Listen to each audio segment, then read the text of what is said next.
undercover.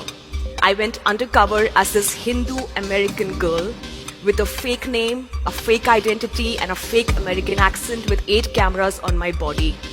And this was in 2010. I infiltrated the rank and file of Mr. Modi's government. For 8 months, I did a sting operation on all the top guys in the Modi administration, where they spoke the truth of the genocide of Muslim and the extrajudicial murder of Muslims. When I came back to my organization, they refused to publish the story, citing political pressure. I was only 26 then. It was a lot for a journalist to take, to put her life in jeopardy and for her investigation to not be published. I went through a lot, including a nervous breakdown, and that's when I started seeing a psychiatrist. And of course, I'm reliving those days back again. But I went to every journalism organization back in the day, and they refused to publish. And then I went to publishers saying, "Can you publish the transcript of the tape of my sting operation?" And they said, "It's too risky a book." So my mom had some gold kept for me, like back in India, it's a tradition that when you're about to get married, the family gives gold. So she has kept some gold for my marriage, so I pawned the gold, I took a gold loan and self-published my book, which was called Gujarat Files, Anatomy of a Cover-Up. There was no media coverage, but social media, which can also act as, has been weaponized against us, also has kind of democratized the space for us to speak. It became a great platform for my book to be an international bestseller, selling 750,000 copies in 14 languages. But the courts in India have still not taken or asked me for my tapes as investigation. After Mr. Modi came to power, I have literally been an independent freelance journalist because editors who wanted to offer me a job in their publications before 2014 pretended I do not exist. Friends who would meet me for coffee in cafeteria would prefer meeting me home because they did not want to be seen with me in public.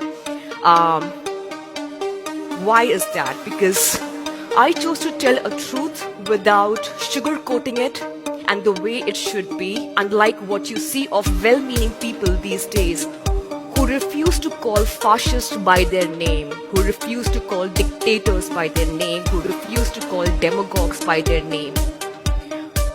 That's what I'm trying to do, and that's what many unsung journalists in India are trying to do right now in the face of everyday persecution of the Indian minority, which is about 220 million, the third largest population of Muslims in the world, where the Prime Minister of India himself issues dog whistle against the Muslim community.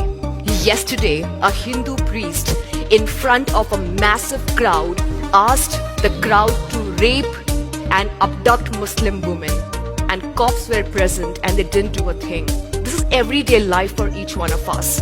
One of the reasons why the Prime Minister of India and his agencies did not want me to board the aircraft is because I am one of those journalists, amongst many other journalists, who are speaking this raw truth that the world needs to know. The world needs to act now.